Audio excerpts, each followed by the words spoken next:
Imam Al-Baihaqi rahimahullah, dan kita masuk ke cabang keimanan yang ke-32, yaitu menepati janji. Tafadhal Ustaz Rehan. Barakallahu fiik. Assalamualaikum ilaikum. Bismillahirrahmanirrahim.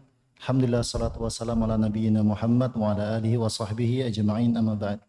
Qala al-muallif rahimahullahu ta'ala, cabang keimanan ke-32, menepati janji. Allah Ta'ala berfirman, Aufu bil uqud, penuhilah akad-akad itu.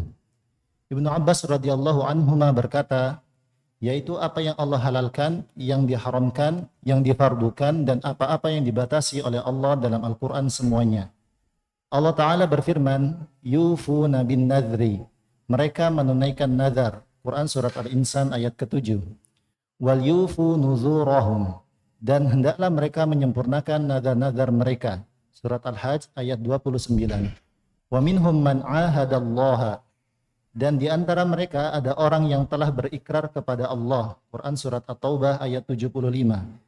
Wa aufu bi ahdillahi idza ahadtum wa la tanqudul aymana ba'da tawkidiha. Dan tepatilah perjanjian dengan Allah apabila kamu berjanji, dan janganlah kamu membatalkan sumpah-sumpahmu itu sesudah meneguhkannya. Quran Surat An-Nahl ayat 91. Hadis Abdullah bin Mas'ud radhiyallahu anhu dalam Sahih Al-Bukhari, likulli ghadirin liwa'un yaumal qiyamah yuqalu hadhihi ghadratu fulanin. Setiap orang yang mengingkari janji adalah bendera, ada bendera pada hari kiamat. Dikatakan inilah pengkhianatan si fulan. Hadis Abdullah bin Amr radhiyallahu anhuma dalam As-Sahihain, arba'un man kunna fihi kana munafiqan khalisan, wa man kanat fihi khoslatun minhunna kanat fihi khoslatun minan nifaq hatta yada'aha. Idza haddatha kadzaba, wa idza ahada ghadara, wa idza wa'ada akhlafa, wa idza khasama fajara. 4 perkara yang terdapat dalam diri seseorang, maka ia menjadi munafik murni. Dan apabila terdapat salah satunya dalam diri seseorang, maka terdapat bagian kenifakan itu. Dan bagian kenifakan itu dalam dirinya sampai ia meninggalkannya.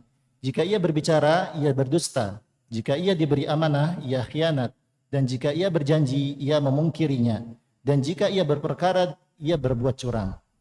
Hadis Uqbah bin Amir Al-Juhani radhiyallahu anhu dalam Sahih Muslim, sesungguhnya syarat yang paling hak untuk dipenuhi adalah syarat yang dengannya engkau halalkan farji. Nah, cabang yang ke-32 ialah menepati janji. Artinya manusia pasti mempunyai janji-janji yang sudah diutarakan, yang sudah disanggupi. Ya. Dan di sini Allah menyatakan aufu bil uqud. Ya, tetapilah janji-janji itu, akad-akad itu. Dan perlu diketahui manusia itu yang pertama mempunyai janji kepada Allah Subhanahu wa ta'ala. Allah telah mengingatkan dalam firman-Nya ketika di alam roh, Allah menyatakan alastu birabbikum, kita semua menjawab bala. Bukankah aku Tuhanmu? Kita semua menjawab ya. Itu adalah janji kita untuk beribadah kepada Allah. Kalau ada yang mengatakan saya kok enggak ingat, saya kok lupa bahwa di alam roh dulu itu berjanji. Jawabannya memang manusia itu tempatnya lupa. Jangankan di alam roh, beberapa hari yang lalu aja kita sudah lupa. Minggu-minggu yang lalu kita banyak yang lupa. Bulan-bulan kemarin apalagi, tahun kemarin apalagi, saat di kelompok sesat kemarin banyak ingatnya tapi itu. Artinya manusia memang tempatnya lupa. Padahal kita sudah punya janji, maka oleh Allah diingatkan. Termasuk dengan firman-Nya, ya inna aradnal amanata 'alas samawati wal ardi wal jibal fa abaina ay yahmilnaha wa asfaqna minha wa hamalahal insan. Innahu kana dzaluman jahula. Itu yang pertama. Kemudian termasuk janji kepada Allah yaitu janji nadar. Yufuna bin nadar. Nazar ini adalah sebuah tekad untuk melakukan sesuatu atau memberi sesuatu yang dikaitkan dengan keadaan tertentu. Contohnya sakit, kemudian nazar, demi Allah, kalau saya sembuh, saya akan menyembelih sapi. Saya akan menyembelih kambing. Saya akan sedekah makanan. Ini namanya nazar, dikaitkan dengan keadaan tertentu. Meskipun ya ini boleh, ya, tapi itu Nabi menyebutkan itu sedekahnya orang yang pelit.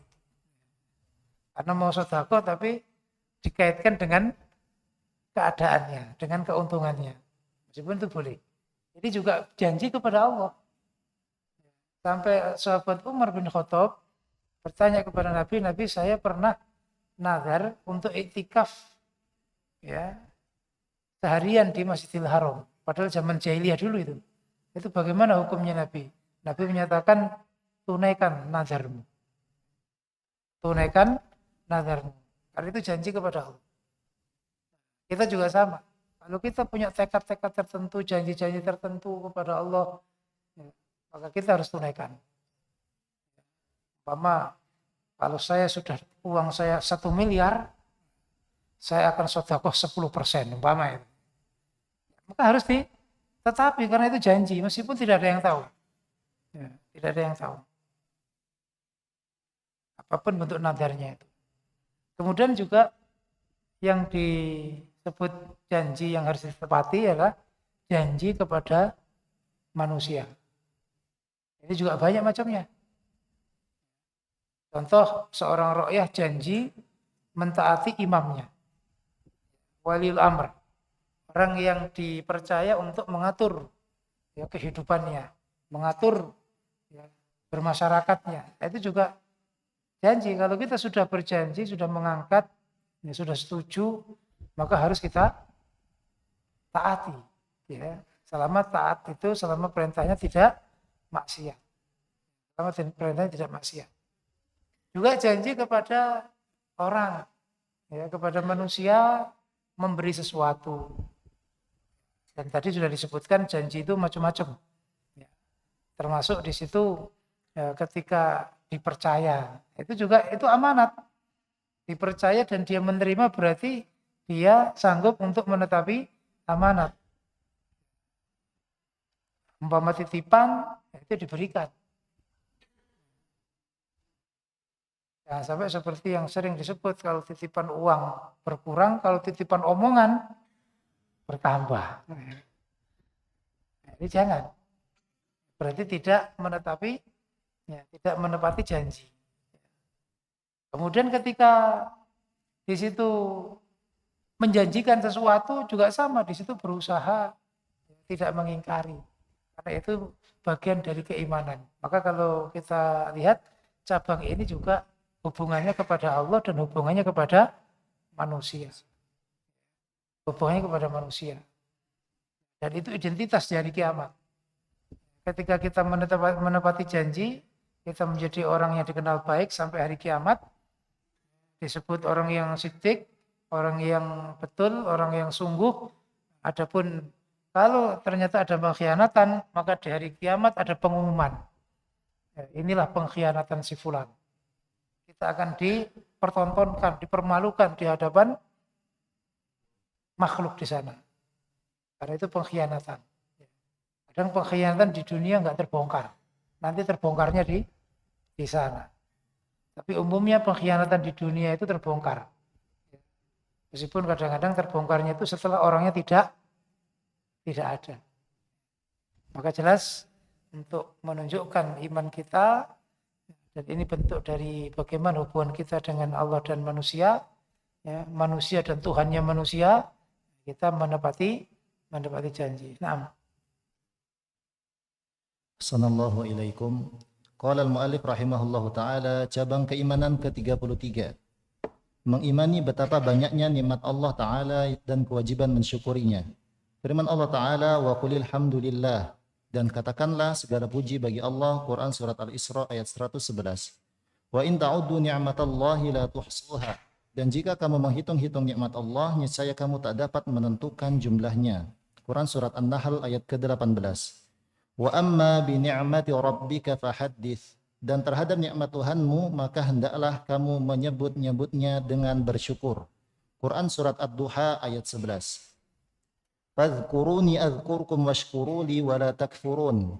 Karena itu ingatlah kamu kepadaku, niscaya aku ingat pula kepadamu. Dan bersyukurlah kepadaku dan janganlah kamu mengingkari nikmatku. Quran Surat Al-Baqarah 152. Dan banyak lagi ayat-ayat yang menjelaskan anugerah Allah kepada hambanya dan mengingatkan mereka terhadap hal itu. 4 ayat ini yang perlu kita cermati. Yang pertama, wa qulil hamdulillah. Ini perintah. Ya, Nabi kita diperintah untuk selalu melafadzkan kalimat syukur, tahmid, yaitu alhamdulillah. Dan ini berlaku dalam keadaan apapun. Rasulullah ketika mendapatkan apa yang diinginkan, beliau mengatakan alhamdulillah bi ni'matihi tatimmus shalihat. Kemudian ketika mendapatkan sesuatu yang tidak sesuai dengan yang diinginkan, beliau mengatakan alhamdulillah ala kulli hal. Maka syukur itu selalu kita panjatkan, selalu kita lafadzkan dalam keadaan apapun. Karena sebenarnya meskipun keadaan itu tidak sesuai dengan keinginan kita, tapi itu adalah kebaikan. Yang kebaikan itu mungkin bisa kita ketahui beberapa waktu setelah hal-hal yang kita alami. Kemudian yang kedua, wa in ta'uddu ni'matallahi la tuhsuha, bahwa kalian jika menghitung nikmat itu tidak akan mampu. Ayat ini bukan berarti kita diperintah menghitung nikmat ya, dengan detail, tidak. Maksudnya apa? Supaya kita mempunyai rasa malu. Nikmat Allah yang begitu banyak, yang kita nggak bisa menghitung, masa kita tidak mensyukurinya. Bahkan banyaknya nikmat itu ya, mayoritas nikmat yang tidak kita minta. Kita nggak pernah minta tapi Allah tetap memberi. Coba kalau kita bangun tidur terus diperintah ya untuk meminta, untuk bersyukur terhadap nikmat ya, yang akan didapatkan di hari itu. Kita dapat nikmat kalau kita minta, kalau nggak minta nggak dikasih. Berarti kita harus menyiapkan daftar. Dalam sehari kita bangun, kita nyebut mulai dari kepala sampai kaki. Sampai dalam-dalamnya juga harus kita hitung. Kalau enggak, darah kita bisa berhenti. Jantung kita bisa berhenti. Karena enggak disebut. Maka dermawannya Allah, karimnya Allah itu banyak memberi meskipun kita enggak minta. Maka tidak pantas kalau kita itu punya permintaan 1, 2, 3 permintaan, belum dikasih kok kita marah. Ini ayat ini pengertiannya begitu. Nikmat gak akan bisa terhitung. Maka bersyukurlah. Meskipun banyak nikmat yang kita minta belum didapat, Allah nggak memberi atau belum memberi, kita jangan berhenti bersyukur.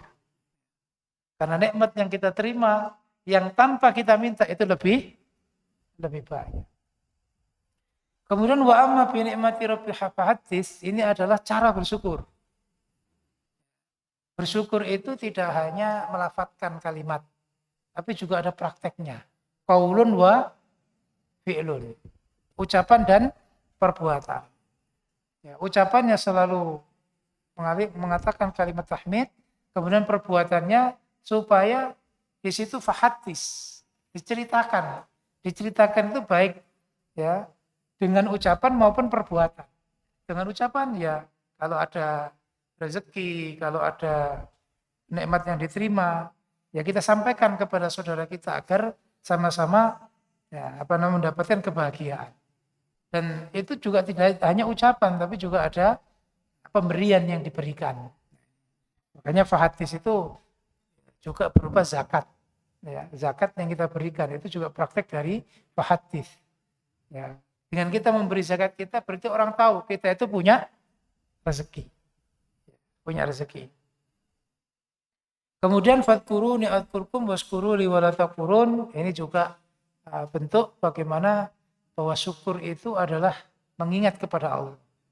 Kalau kita ingat pada Allah kemudian bersyukur, maka Allah juga akan mengingat kita. Makanya dalilnya la in syakartum azidannakum. Nah, Ahsanallahu ilaikum. Qala al-muallif rahimahullahu taala, dan juga hadis yang diriwayatkan oleh Abu Dzar radhiyallahu anhu dalam Sahih Al-Bukhari, ia berkata, "Kana Rasulullah sallallahu alaihi wasallam idza akhadha madji'ahu min al-laili qala bismika amutu wa ahya wa idza istayqadha qala alhamdulillahilladzi ahyani ba'dama amatani wa ilaihin nusyur." Adalah Rasulullah jika hendak membaringkan sisinya di tempat tidur, beliau mengucapkan, dengan namaku aku wafat dan hidup.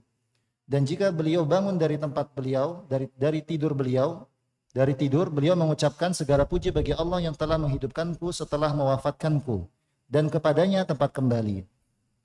Dan hadis Suhaib radhiyallahu anhu dalam Sahih Muslim, ajaban li amril mu'mini inna amrahu kulluhu khair wa laysa dzaka li ahadin illa lil mu'mini in asabathu sarra syakara fakana khairan lahu wa in asabathu dharra sabara fakana khairan lahu.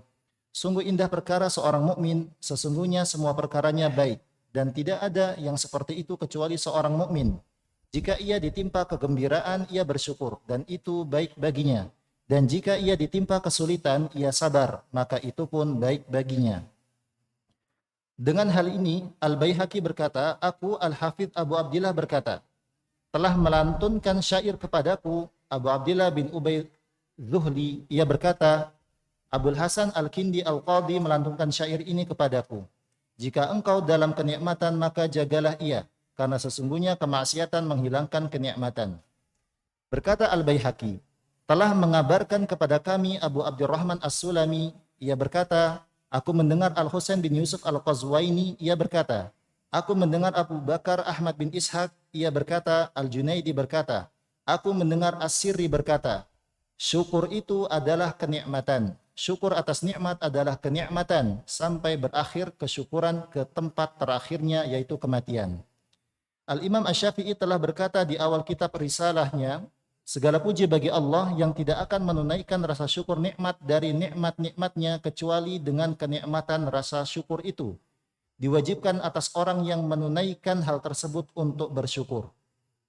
Dengan hal ini juga Al-Baihaqi berkata, telah menceritakan kepada kami Abul Qasim, telah menceritakan Ahmad bin Salman, saya Ibnu Abi Ad-Dunya, ia berkata, telah mensenandungkan syairnya Al-Warraq.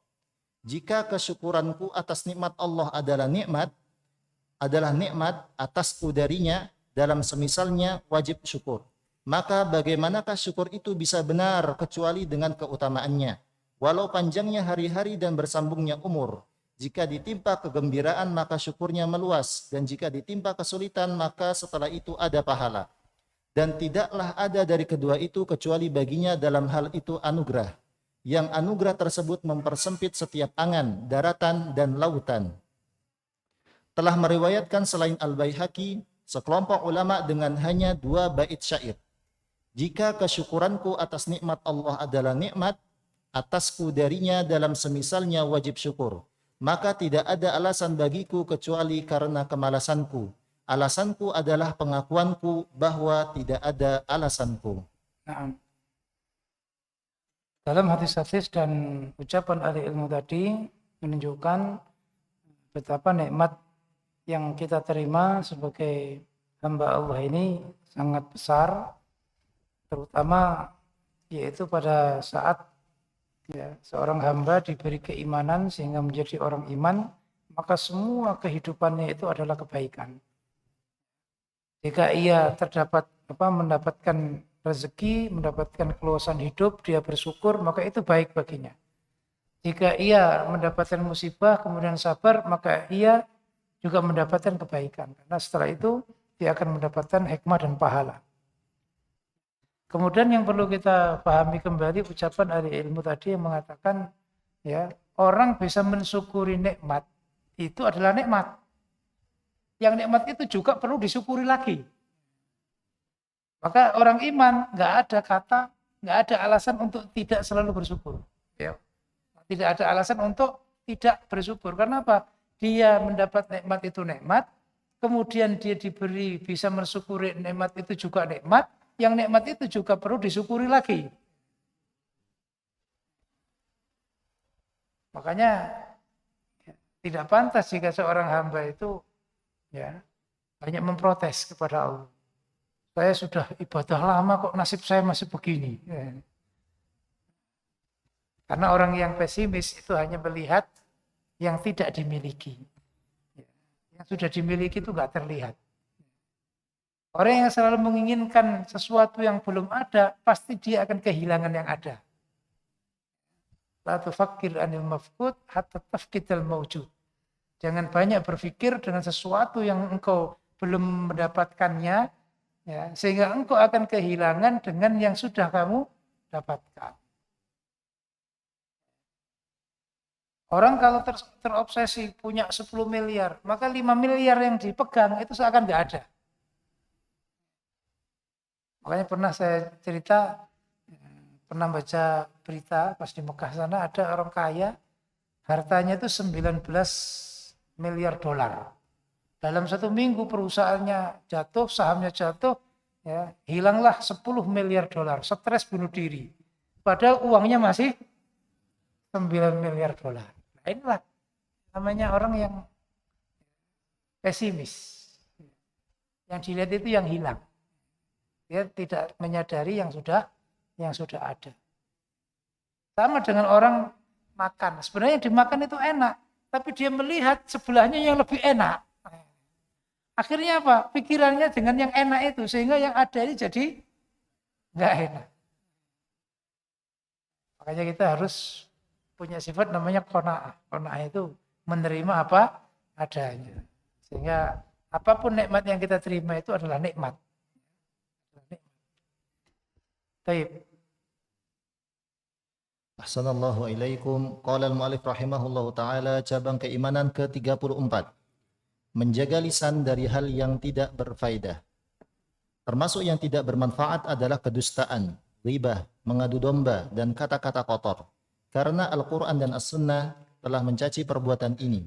Allah Ta'ala berfirman, was-sadiqina was-sadiqat, laki-laki dan perempuan yang benar. Ya ayyuhalladzina amanu taqullaha wa kunu ma'as-sadiqin. Hai orang-orang yang beriman, bertakwalah kepada Allah dan hendaklah kamu bersama orang-orang yang benar. At-Taubah 119. Wala taqfu ma laysa laka bihi ilmun. Dan janganlah kamu mengikuti apa yang kamu tidak mempunyai pengetahuan tentangnya. Al-Isra 36. Faman azlamu mimman kadzdzaba 'ala Allahi wa kadzdzaba bis-sidqi idh ja'ah. Maka siapakah yang lebih zalim daripada orang yang membuat-buat dusta terhadap Allah dan mendustakan kebenaran ketika datang kepadanya. Az-Zumar 32. Innal ladzina yaftaruna 'ala Allahi al-kadhiba la yuflihun. Sesungguhnya orang yang mengada-ngadakan kebohongan terhadap Allah, ia adalah beruntung. An-Nahl 116. Hadis Abdullah bin Mas'ud radhiyallahu anhu dalam As-Sahihain, inna sidqa yahdi ilal birri wa innal birra yahdi ilal jannah wa innar rajula liyasduku hatta yuktaba indallahi siddiqan wa innal kadhiba yahdi ilal fujur wa innal fujura yahdi ilan nar wa innar rajula liyakdzibu hatta yuktaba indallahi kadzaban. Sesungguhnya kejujuran menunjukkan pada kebaikan dan sesungguhnya kebaikan menunjukkan pada surga dan seseorang berusaha untuk jujur sampai ia ditulis di sisi Allah sebagai orang yang jujur, dan sesungguhnya kedustaan itu menunjukkan pada kejahatan dan kejahatan menunjukkan pada neraka, dan sesungguhnya seseorang itu berdusta sampai Allah menulis di sisinya sebagai pendusta. Dan hadis Sahal bin Sa'ad radhiyallahu anhu dalam Sahih Muslim, man yadmanu li ma baina lihyaihi wa ma baina fakhidhaihi admanu lahul jannah. Barang siapa yang bisa menjamin bagiku apa yang ada di antara dua lisan dan apa yang ada di antara dua pahanya, maka aku jamin baginya surga. Kata jamin, ad-dhaman, yang dimaksud adalah memenuhi janji untuk meninggalkan maksiat dan melaksanakan segala sesuatu yang menjadi haknya. Berkata Al-Hafidh dalam Al-Fath, melaksanakan hak dari lisan dengan mengucapkan sesuatu yang menjadi kewajibannya, atau diam dengan sesuatu yang tidak memberikan faidah kepadanya, dan melaksanakan hak bagi kemaluan adalah dengan meletakkannya pada tempat yang halal dan menahannya dari sesuatu yang diharamkan. Hadis ini menunjukkan bahwa bala yang paling besar yang terjadi pada seseorang di dunia adalah pada lisan dan kemaluannya. Barang siapa yang bisa menjaganya untuk tidak jatuh pada dalam kejelekan, maka ia akan terhindar dari keburukan yang besar. Hadis Abu Syurai Al-Khazai juga dalam Sahih Muslim, barang siapa yang beriman kepada Allah dan hari akhir, maka hendaklah ia berkata yang baik atau diam. Nah, cabang iman yang ke-34 adalah menjaga lisan dari hal-hal yang tidak berfaedah. Jadi bentuk dari atau bukti dari keimanan itu ialah kita menjaga lisan kita dari hal-hal yang tidak faedah. Jadi menunjukkan bahwa pentingnya menjaga lisan. Dari sekedar hal yang enggak faedah kita harus menjauhi, apalagi itu berdosa. Apalagi itu maksiat. Yang berupa mungkin kita menyakiti orang lain, ghibah, dusta. Itu adalah ucapan-ucapan yang mengandung dosa. Yang enggak manfaat aja kita harus menjauhi. Ya, karena itu salah satu barometer Islam. Min husni islamil mar'i tarkuhu ma la ya'ni. Termasuk baiknya, bagusnya seseorang itu ketika dia meninggalkan hal-hal yang tidak manfaat. Termasuk lesannya meninggalkan hal-hal yang tidak manfaat. Makanya kul khairan aw liyasmut. Kalau bisa bicara yang baik, ya bicara yang baik. Kalau tidak, lebih baik diam. Jika bicara itu adalah perak, maka diam itu emas. Karena bicara itu, ya, selama belum keluar dari mulut kita, kita masih bisa menguasai, masih bisa mengatur. Tapi kalau sudah keluar dari mulut kita, maka ucapan itu yang menguasai kita. Kalau kita sudah kadang bicara memfitnah umpama, meskipun kita menyadari itu keliru ternyata, kita nggak bisa menguasai lagi, apalagi sudah tersebar. Apalagi zaman sekarang gampang viral. Kalau sudah tersebar ya sudah. Meskipun di grup-grup itu dihapus, ya, jejak digital itu masih ada. Makanya kita harus hati-hati di dalam berbicara.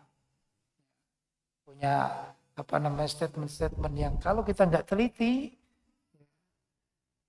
ternyata itu mengandung dosa, dusta, maka itu menjadi hal-hal yang akan merugikan kita. Dan tadi sudah disebut ya, di dalam ayatnya tadi termasuk ya wala taqfu ma laisa laka bihi ilmun. Al-iqaf itu mengikuti maknanya. Jangan mengikuti sesuatu yang kamu nggak punya ilmunya. Ada orang ngomong begini, belum jelas bagaimana kepastiannya, ikut menyebarkan, ikut ngomong. Ada orang berbuat begini, nggak tahu dalilnya, ikut-ikutan, taklid. Karena namanya iqaf itu dulu di tradisi Arab ada namanya qaif. Qaif itu orang yang ahli melihat jejak. Ini arahnya kemana tadi orang ini? Itu bisa melihat dari pasirnya, dari apa bisa lihat. Termasuk ya, melihat fisik. Ya, kalau kakinya begini dengan ini ada saudara ini. Ini ada hubungan darah. Seperti Nabi pernah ya ada orang tidur ya badannya tertutupi kain cuman kakinya yang kelihatan. Nah, ada ahli yang menebak. Dia nggak tahu orang itu siapa, tapi lihat kakinya ini saudara. Hanya sekedar lihat kakinya. Jadi, nah itu mengikuti. Maka ayat ini jangan engkau mengikuti sesuatu yang kamu belum punya ilmunya. Itu tadi ya, berkata dengan perkataan yang tidak memastikan terlebih dahulu. Kemudian kalau tidak hati-hati nantinya di akhirat itu akan disebut ya kadzab. Orang yang banyak dusta. Penyakit lisan yang bahaya itu ya dusta itu. Karena dusta itu sumber kedustaan-kedustaan berikutnya. Orang kalau sudah dusta sekali, dia akan berusaha mati-matian menutupi dustanya itu dengan dusta yang lain. Ya, orang kalau suka dusta begitu, pasti statusnya ya akan disebut kadzab karena nggak mungkin dia dusta sekali. Meskipun konangan, karena yakunu konangan, nggak bisa mengelak, ya tetap dia berusaha menutupi. Berusaha menutupi. Kalau ahli bitonah, maka dia punya bitonah yang banyak. Pasti itu. Kecuali istilahnya mengakui kesalahan. Dan itu resikonya ya berat, seperti 3 sahabat yang tidak ikut perang Tabuk. Umumnya orang munafik dengan alasan mereka dibebaskan oleh Nabi. Meskipun Nabi tahu itu dusta.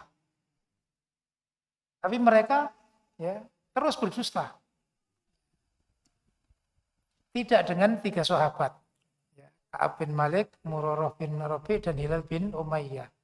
3 orang tersebut mengakui kesalahannya meskipun resikonya ya, didiamkan selama 50 hari. Enggak disapa. Salam enggak dijawab. Itu dijadikan kaidah kalau sudah beda pemahaman. Seperti 3 sahabat itu. Enggak usah enggak usah disapa.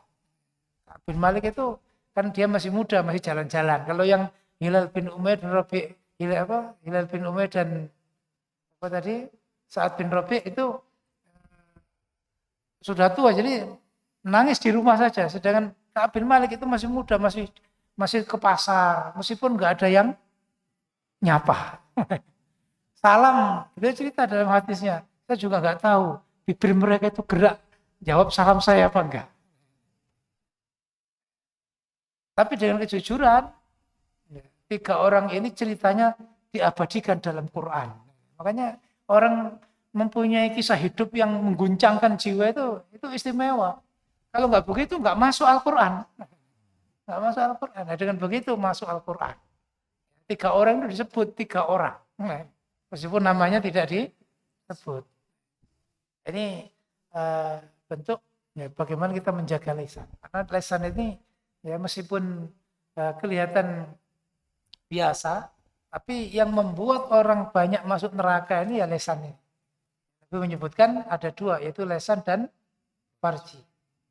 Makanya tadi Nabi menyatakan siapa yang menjamin ya dia mampu menjaga lisannya dan menjaga farjinya, maka ya, dia akan mendapatkan surga, selamat dari neraka. Baik, berikutnya. Assalamualaikum ilaikum. Qala al-muallif rahimahullahu taala, cabang keimanan ke-35. Menjaga amanah dan kewajiban untuk menyampaikan kepada yang berhak. Allah Ta'ala berfirman, Innallaha ya'murukum an tu'addul amanati ila ahliha. Sesungguhnya Allah menyuruh kamu menyampaikan amanat kepada yang berhak menerimanya. Fal yu'addil ladzi tumina amanatah. Maka hendaklah yang dipercayai itu menunaikan amanatnya, hutangnya. Al-Baqarah 283. Hadits Abu Hurairah. Tunaikanlah amanah kepada orang yang menjadi kepercayaanmu. Janganlah berkhianat pada orang yang mengkhianatimu. Dan hadits dalam As-Sahihain, Thalathun man kunna fihi fahuwa munafiqun, wa in sama wa salla, wa za'ama annahu muslim. Idza haddatha kadzaba, wa idza wa'ada akhlafa, wa idza tumina khana. 3 perkara yang ada dalam diri seseorang, maka ia menjadi seorang munafik, walaupun ia berpuasa dan salat dan ia menyangka bahwa ia seorang muslim. Jika ia berbicara, ia berdusta. Jika berjanji, ia mengingkari. Dan jika ia diberi amanah, ia berkhianat. Nah, ini sama seperti tadi, yaitu menetapi janji secara umum, janji apa saja. Kemudian ini secara khusus, yaitu amanat yang diberikan. Amanat yang diberikan. Kalau janji, itu biasanya yang memulai. Menetapi janji berarti dia yang menjanjikan. Kalau ini amanat, itu dari pihak orang lain yang mempercayai dan dia menyanggupi. Maka ini juga bagian dari cabangnya iman yang perlu kita jaga. Karena itu juga salah satu yang menjaga muruah, kehormatan diri. Karena kalau sudah khianat, maka dia akan dicap pengkhianat. Kalaupun toh tidak sampai dicap pengkhianat, tapi orang sudah tidak percaya lagi. Orang sudah mencurigai. Sehingga itu termasuk alamat munafik. Ya, munafik di sini maksudnya munafik yang amali. Munafik sifati, bukan munafik i'tiqadi. Karena munafik ada dua, ada i'tiqadi, ada amali. Ya, kalau i'tiqadi itu yang pura-pura masuk Islam, itu yang diancam fit darkil asfali minan nar, yang di dasar neraka.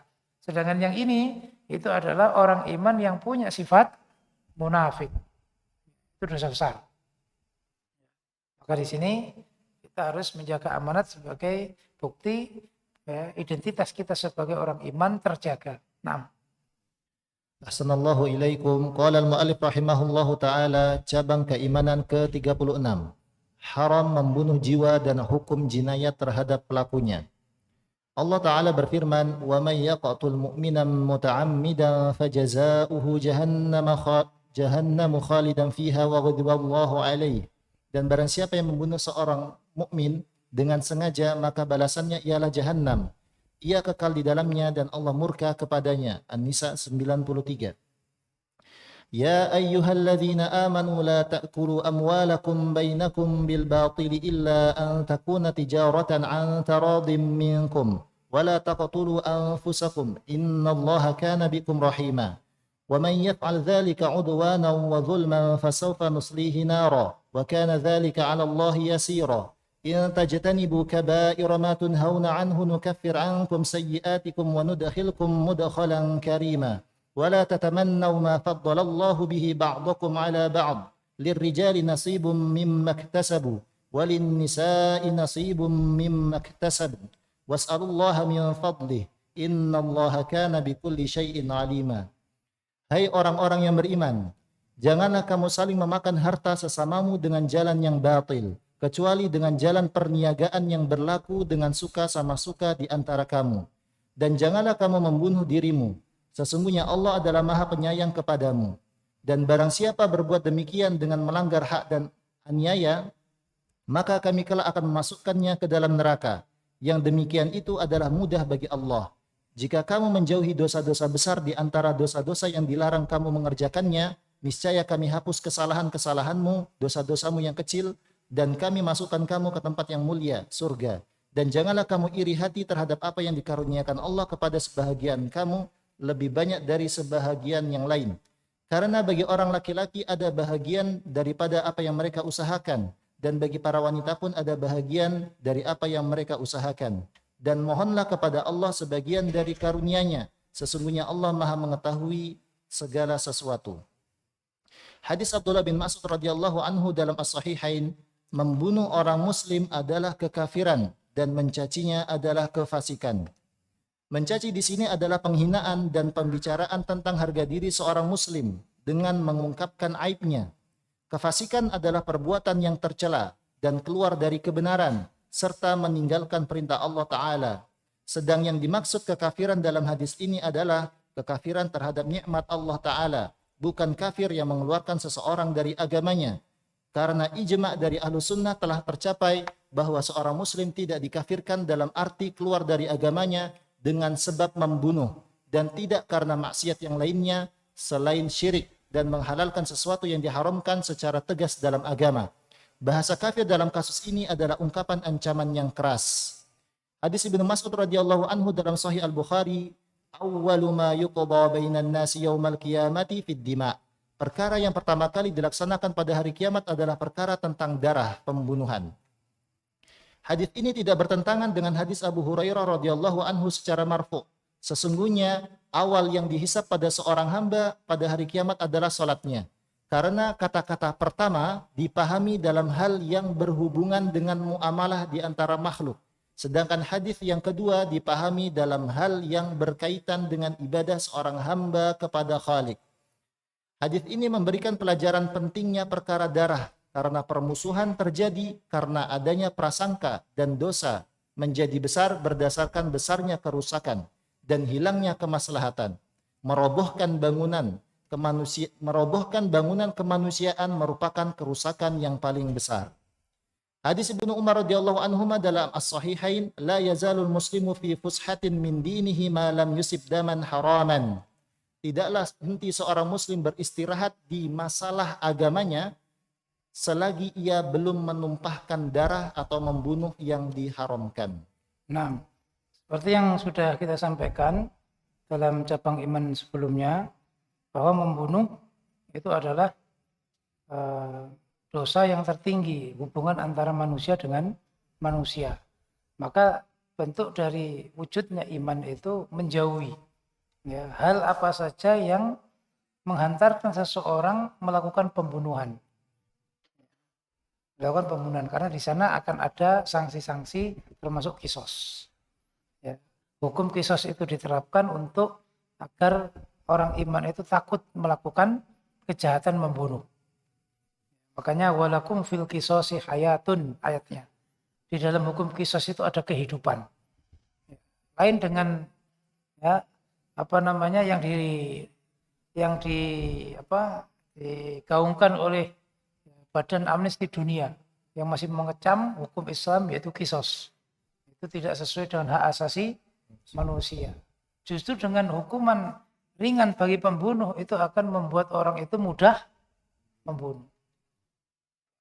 Dulu pernah cerita orang-orang yang di Mekah itu ketika ada pencurian di Masjidil Haram ya, dengan jumlah tertentu itu tangannya kan dipotong.